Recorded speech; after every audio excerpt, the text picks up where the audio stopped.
That's not good.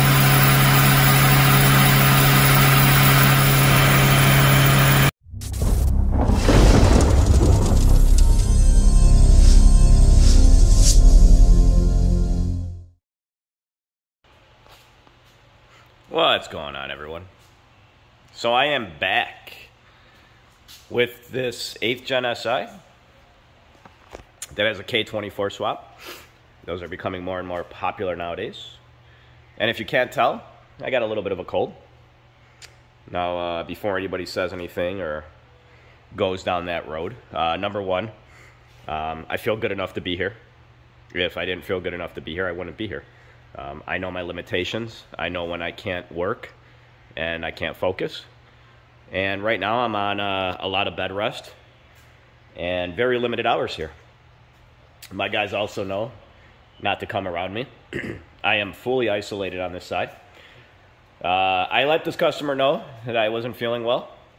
The first time he actually, this is a second appointment. The first time he showed up a little bit late, and he didn't give us a heads up. So unfortunately we had to push his date back because by the time he did show up, I was already on another tune. I can't wait around forever just hoping that you guys make the appointment. You guys do got to call, you know, common courtesy. But, you know, besides the point, what I'm trying to say more so is I did let him know that I wasn't feeling well, and I left it up to him if he wanted to still plan for today. And he is here.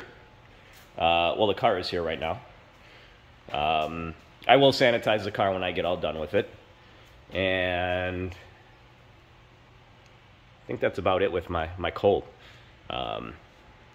You know, we're doing everything here so other people don't get sick. The last thing we want to do is have this cold or, you know, virus spread to anybody else, because it's just going to cause more and more of a backup and headaches. So with that being said, you can see that he has a stock intake arm. He has a stock downpipe underneath, stock exhaust, all the way down to the stock muffler. So that's definitely going to be a big restrictor in the whole setup. I don't know if he's fully looking for performance. I don't know why the swap was originally done. I just know that it needs a dyno tune, so we are here. So what I'm going to do now is I'm going to hop in. I'm going to start tuning it. As I do for every dyno tune, I'll take a bunch of notes down if anything pops up during the tune. And I'll be back, and hopefully I can teach you guys some more stuff. Now, what I will add and say is my plan for these videos is to do a little bit of, I guess you could call it 50-50, where you get a little bit of what we're working on, and then the other 50% is going to be explaining such and such. And what I mean by that basically is, besides the phone calls, the messages, people coming in, we hear a lot of misinformation on a daily basis.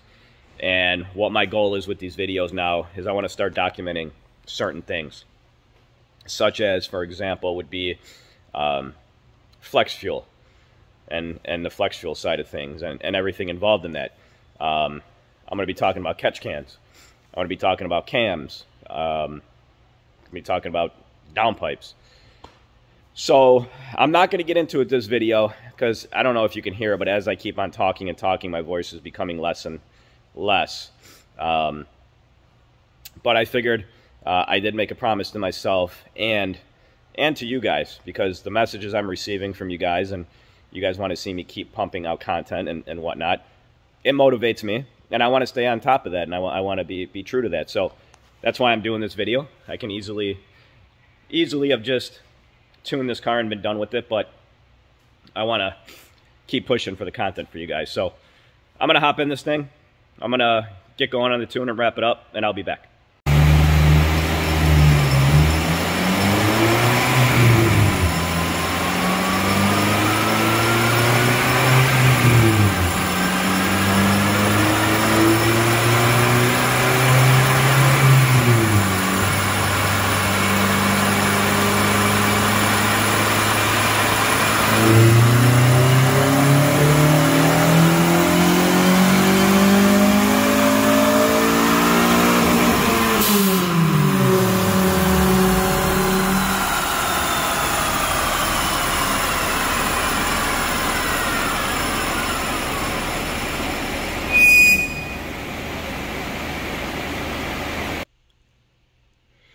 So I'm pretty much wrapped up with this tune, and I do have some notes here that we'll give to the customer and let him know about too.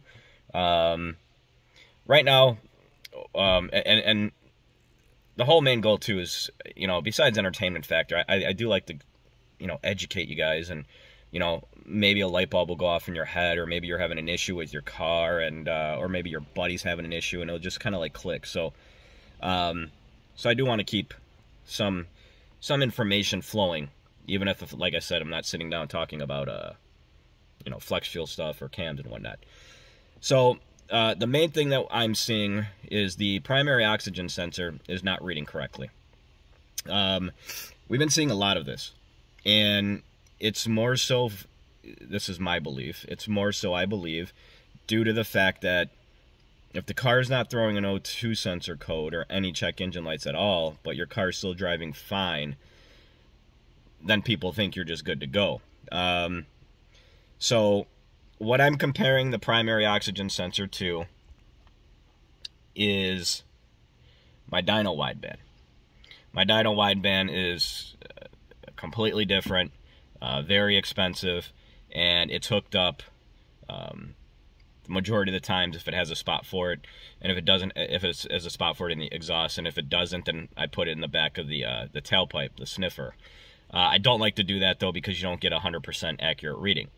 Now, going into that, I have a small little clip here, and you're gonna basically see how his O2 sensor is reading completely different than what the dyno wideband is reading. So I'm going to cut this out and insert that clip right now.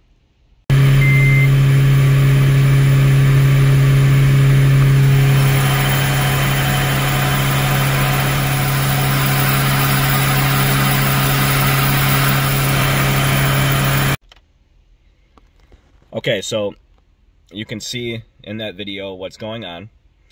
Now, it's always good to have two O2 sensors, two oxygen sensors reading, just because of this issue that you see. This is why the wideband, the dyno wideband, is always hooked up and reading. You know, unless you have, you know, an open exhaust or I can't get to it, some way the O2 sensor on the dyno will be reading. Now, I have seen other issues where no matter what, the O2 sensor will not read past a certain point. I had one car specifically, no matter what I did, it would always stop at like 14.5 or 14.7. Even when I subtracted a good amount of fuel, it made no difference. And now that's the other issue that we're seeing in this car. Now, they are completely different, so I don't want to confuse you guys, but they're related kind of to the same topic. No matter what I do at certain points, and what I mean certain points is if the car is acting different when it's hot and cold. If the dyno wideband is reading that it needs more fuel, and let's just say I add 50% of fuel, which is way more than it needs, and there's absolutely no change in the air fuels, something's going on with the car. It's not the tune, because I just dumped 50% more fuel into it, and there's no change. Now, I have some examples that I'm going to give him, so if he wants to try to isolate the issue himself, he can, or, you know, we can address it here and try to figure it out. You know, first and foremost, too, would be the injectors. Now, this is also going based off of what I said before about the oxygen sensor. Just because the car is running doesn't mean that it's running 100% like it should. What you have to take in consideration is, even though this is a K24 swap, these engines are still, I don't want to say fairly old, but they do still have a good amount of miles on them. And, you know, if you bought it from a supplier, nobody knows how long they have been sitting on the shelf, and you really don't know how good the injectors are flowing, if they're fully closing. And if he has an issue right now where an injector's not fully closing, and seating itself, and it's just dumping raw fuel, it's gonna do what we're seeing with the, you know, commanding more fuel, none's happening, or taking away fuel. It's the same thing. If the car needs, you know, less fuel, and I take a good portion out, 25, 50%, 100%, just so I can see a change and no change happens, well, you got something going on with the car and you have to figure it out. Other things that it could be that we have seen, so this is coming with experience, would be valve adjustment. And a valve adjustment too, what you have to remember is, as the motor heats up, the valves are heating up, and what does metal do when it heats up? It expands. So let's say the car is driving good when it's cold, and then all of a sudden when it gets hot, it's acting weird. You know, you can look into that aspect and could need a valve adjustment, which I'll add that used motors normally come with 35 or 45,000 miles. They're advertised, give or take. And you really don't know how many miles they come with, so it is smart to do all the proper maintenance leading up to a dyno tune. The other thing I noticed, and these are little things, but it's just kind of to help him out, the clutch pedal engages super high.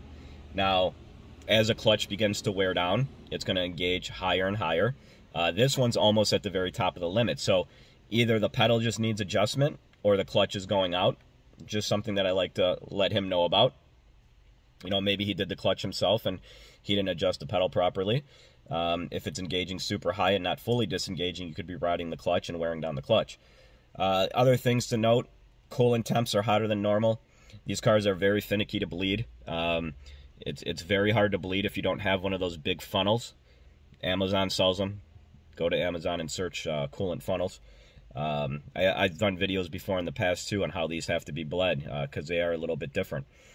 I have what we recommend for more power, and that's about it for now. So I'm going to throw the dyno video in there, see how much time we have left in this little segment, and I'll be back. So just to recap really quick at the end of this video, the customer actually emailed me the next day, and he said that he actually threw a check engine light, which was for P2647, which stands for A, rocker arm actuator system stuck on. So that would explain why I'm seeing inconsistencies on the dyno and whatnot. So, you know, of course he asked if it had anything to do with the tune, and I told him no. You know, he said that he checked the VTEC screen and all that stuff. So, you know, I haven't heard any updates of his findings. But, you know, like I said, just wanted to wrap up the video. And this video was just, you know, more so to show you kind of behind the scenes of, you know, what can go on in a dyno. The other thing, too, that I do want to add, and I want to make note here, if you're thinking about this, or sometimes customers do mention it, you know, well, why didn't the check engine light go on while I was on the dyno?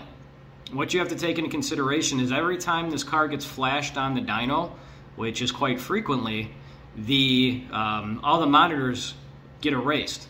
So if you're not familiar with system monitors or readiness monitors and whatnot, that's a whole other topic on its own. But, you know, that's one of the reasons, too, that a check engine light might not appear while it's on the dyno, but can appear the next day when you take it and you drive it a little bit.